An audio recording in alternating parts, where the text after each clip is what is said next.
இப்போல்லாம் நம்ம விஜய் காவேரியை பார்க்கும்போது ஹஸ்பண்ட் ஒய்ஃபாகவே தெரியலப்பா. லவ்வர்ஸ் மாதிரியவே தர்றாங்கன்னு சொல்லிட்டு உங்களுக்கும் தோணுச்சுன்னா மறக்காமல் இந்த வீடியோக்கு ஒரு லைக்கை தட்டிவிட்டு கூடவே நம்ம சேனலையும் சப்ஸ்கிரைப் பண்ணி உங்களுடைய ஆதரவை தெரிவிங்க.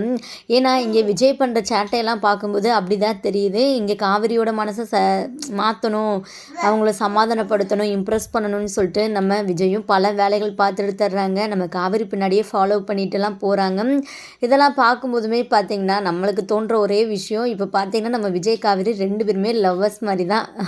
இப்போ நம்ம காவேரி வெளியே போயிட்டு வரும்போது பார்த்திங்கன்னா நம்ம விஜய் சடனாக காவேரி பின்னாடி இருந்து பயமுறுத்துறாரு. உடனே நம்ம காவேரியுமே பார்த்திங்கன்னா பயந்துடுறாங்க. அப்புறம் பார்த்தா விஜய் தான் சொல்லிட்டு அவங்க நார்மல் ஆகிடுறாங்க. எப்போவுமே பார்த்திங்கன்னா நம்ம விஜய்க்கு காவேரி கிட்ட பேசுகிறதுக்கான ஒரு வாய்ப்பே கிடைக்காது. ஏன்னா அவங்க வீட்டில் இருக்கிற டைம்லாம் சரி எதனாலும் செஞ்சு அவங்கக்கிட்ட பேசணும்னு சொல்லிட்டு நம்ம விஜய் ட்ரை பண்ணுவாங்க. பேசலாம்னு சொல்லிட்டு போகும்போது கரெக்டாக அந்த இடத்துல வந்து சாரதா அம்மா இருப்பாங்க. அதனால் அவர் வந்து சரியாக கூட காவேரி கிட்ட வந்து பேச முடியலை. ஆனால் இப்போது நம்ம விஜய்க்கு வந்து ரொம்பவே சூப்பரான வாய்ப்பு வந்து கிடச்சிருச்சு. இந்த டைமில் நம்ம காவேரி இருக்கனால பார்த்திங்கன்னா எப்போதும் போல் நம்ம விஜய் இருந்துக்கிட்டு அந்த நக்கல்தனம் அதாவது அவரோட குசும்பை தான் இங்கே காட்டிகிட்ருக்கிறாரு. நம்ம காவேரியை கிண்டல் பண்ணிக்கிட்டு இங்கே 2 பேத்துக்குள்ளேயும் ஒரு சூப்பரான ஒரு டிஸ்கஷன் தான் போயிட்டுருந்துச்சு. கொஞ்சம் ரொம்பவே அதிக நேரம் தான் பேசுனாங்கன்னே சொல்லலாம். அதை பார்க்கும்போது ரொம்பவே சந்தோஷமாக இருந்தது. ரொம்ப நாள் கழித்து நம்ம விஜய் காவேரி இந்த மாதிரிலாம் ஜாலியாக பேசிக்கிறது ஒரு நல்ல விஷயம் தான். நம்ம பார்த்து எவ்வளோ நாள் ஆச்சு, இதெல்லாம் ரொம்பவே மிஸ் பண்ணோம். கூடிய சீக்கிரத்தில் இவங்க ஒன்று சேர்ந்து ரொம்பவே சந்தோஷமாக இருக்கிறத நம்ம பார்க்கணுன்னு சொல்லிட்டு நம்மளுமே ஆசைப்பட்டு இருக்கோம். கண்டிப்பாக சீக்கிரமே நடக்கும்.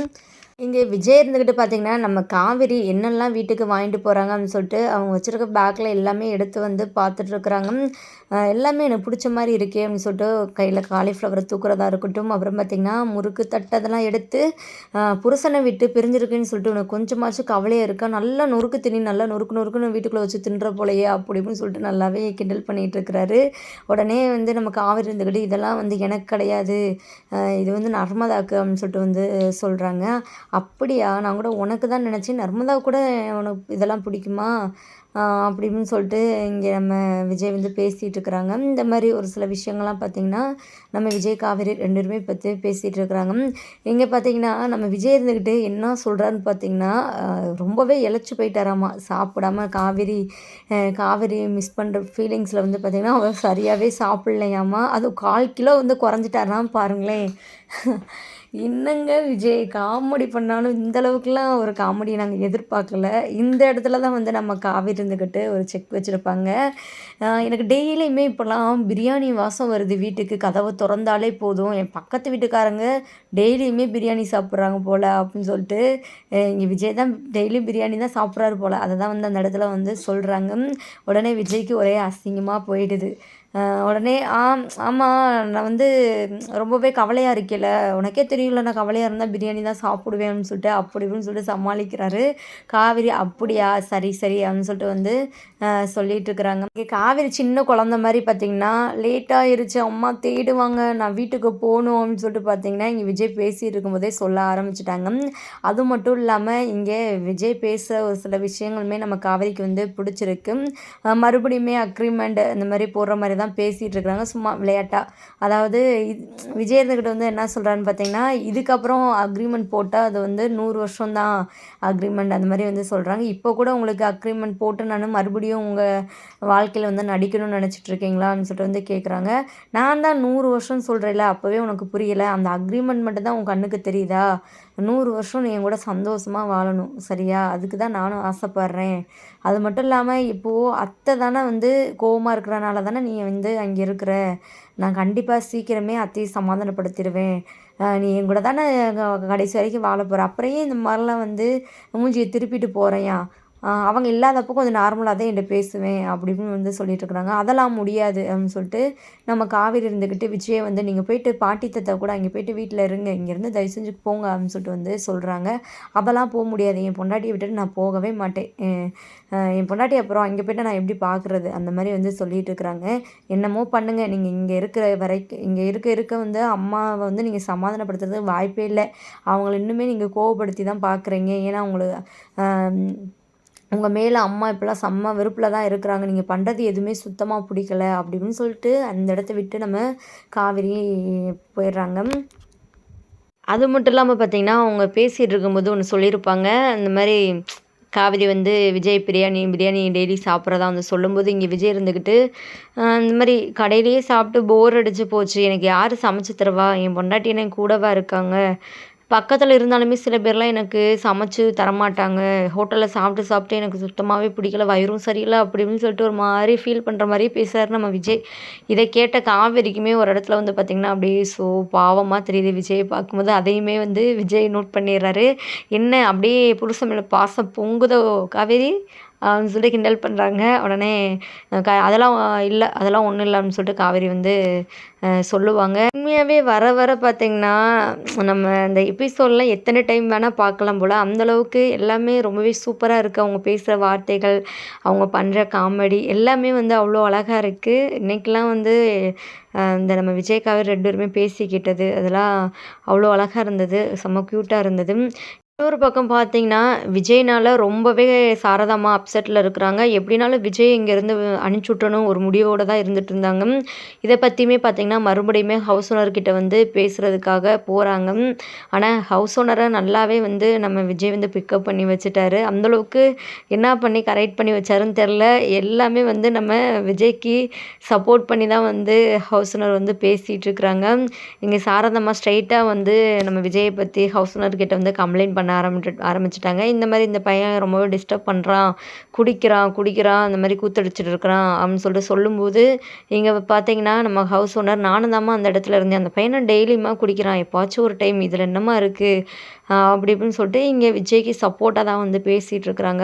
இங்க பார்த்தீங்கன்னா, சாரதா அம்மா எப்படினாலும் விஜய அந்த இடத்த விட்டு அனுப்பிச்சு விட்ற மாரி தான் வந்து ஹவுஸ் ஓனர் கிட்ட வந்து பேசுறாங்க.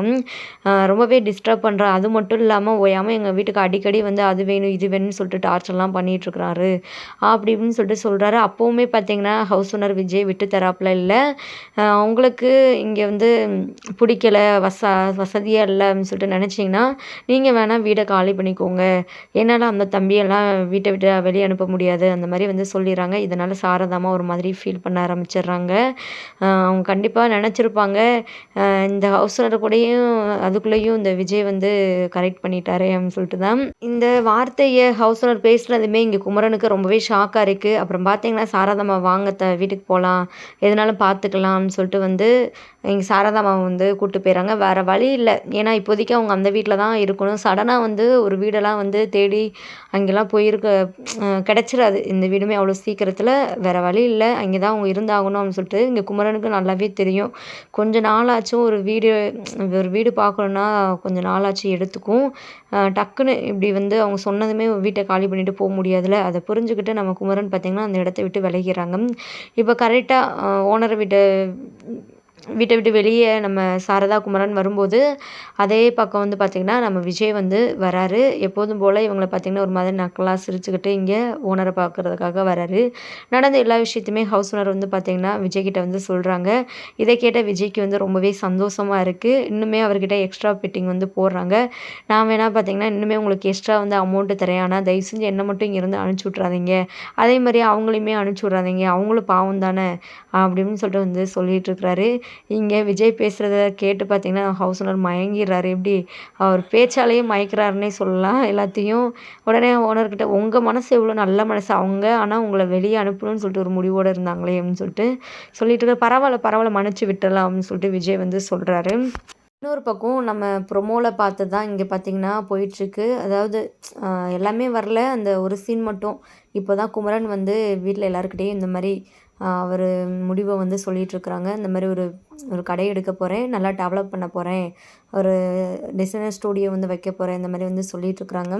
இத கேட்ட கங்காவுக்கு ரொம்பவே சந்தோஷமா இருக்கு. ஆனா பாட்டியம்மா இருந்துக்கிட்டு, "நீ இப்போதைக்கு ஷூட்டிங் போற. உன்னால இந்த ஒரு கடைய வந்து சமாளிக்க முடியல. இதில இன்னொரு கடைனா எப்படிப்பா?" அப்படின்னு சொல்லிட்டு வந்து கொஞ்சம் நெகட்டிவா பேசிட்டு இருக்கிறாங்க. இங்க குமரன் இருந்துக்கிட்டு, "அதெல்லாம் பார்த்துரலாம் பாட்டி. ஒரு ஆள தான் எக்ஸ்ட்ரா வந்து வைக்கணும்." அப்படின்னு சொல்லிட்டு சொல்றாங்க. இங்க நம்ம காவேரியுமே பார்த்தீங்கன்னா, குமரனை என்கரேஜ் பண்றாங்க. அவங்களுமே ஒரு சில ஐடியா வந்து குடுத்துட்டுருக்குறாங்க. நம்ம சாரதாம்மாவும் பார்த்தீங்கன்னா, அவங்களுக்கு ரொம்ப ஒரு ஈடுபாடு இருக்கிற மாரி தெரியல. அவங்க பக்கம் இருந்து ஒரு சில வார்த்தைகள்லாம் பேசிட்டு இருக்கிறாங்க. இப்போ விஜய் இருந்துக்கிட்டு பார்த்தீங்கன்னா, ஏதோ வேலை செய்யும்போது கையில வந்து சின்னதா அடிபட்டுருது. கையில இருந்து பிளட்டும் வருது. அதாவது விரல்ல தான் அடிபட்டுருக்கு. அத ரொம்பவே பார்த்தீங்கன்னா, அவர் பெருசா கிரியேட் பண்றாரு. அவருக்கு அப்போ தான் வந்து பார்த்தீங்கன்னா, ஒரு சூப்பரான ஐடியா கிடைக்குது. இத வச்சே எப்படினாலும் வந்து காவிரி வீட்லருந்து யாராச்சும் இங்க வர வைக்கணும் அப்படின்னு சொல்லிட்டு, ரொம்பவே பார்த்தீங்கன்னா கத்திட்டு இருக்கிறாரு. அப்படியே பெரிய அடிபட்ட மாரி பார்த்தீங்கன்னா, ஐயோ! கையில அடிபட்டுருச்சு, அடிபட்டுருச்சு ரத்தம் வருதே அப்படின்னு சொல்லிட்டு பார்த்தீங்கன்னா, ரொம்ப ரொம்ப சவுண்டு விட்டுட்டு இருக்கிறாரு. ஒரு பக்கம் இத கேட்டு பாட்டியம்மா காவேரிக்கு ஒரு மாதிரி ஷாக்கா இருக்கு. நம்ம காவேரி பயந்துட்டு நம்ம விஜய பார்க்கறதுக்காக போவாங்களா? இல்ல சாரதாம்மாக்கு பயந்துட்டு அங்கேயே இருக்க போறாங்களா? அப்படின்னு சொல்லிட்டு தெரியல. ஆனா கண்டிப்பா நம்ம காவேரி வீட்லருந்து யாராச்சும் ஒரு ஆளாச்சும் போயிட்டு என்னன்னு பார்க்குறதுக்கு வாய்ப்பு இருக்கு. நம்ம வெயிட் பண்ணி பார்க்கலாம் என்னதான் நடக்குது அப்படின்னு சொல்லிட்டு அப்கமிங் எபிசோட்ல என்ன மாரிலாம் ட்விஸ்ட்டான விஷயங்கள்லாம் நடக்க போகுது அப்படின்னு சொல்லிட்டு நம்ம வெயிட் பண்ணி ஃபுல்லா எபிசோட பார்த்து தெரிஞ்சுக்கலாம். இந்த வீடியோ உங்களுக்கு ரொம்பவே பிடிச்சிருக்கும்னு சொல்லிட்டு நினைக்கிறேன். பிடிச்சிருந்தா வீடியோக்கு லைக்கை தட்டி விட்டு கூடவே நம்ம சேனலையும் சப்ஸ்கிரைப் பண்ணி உங்களுடைய ஆதரவை தெரிவிங்க. தேங்க்யூ ஃபார் வாட்சிங். Tata bye bye.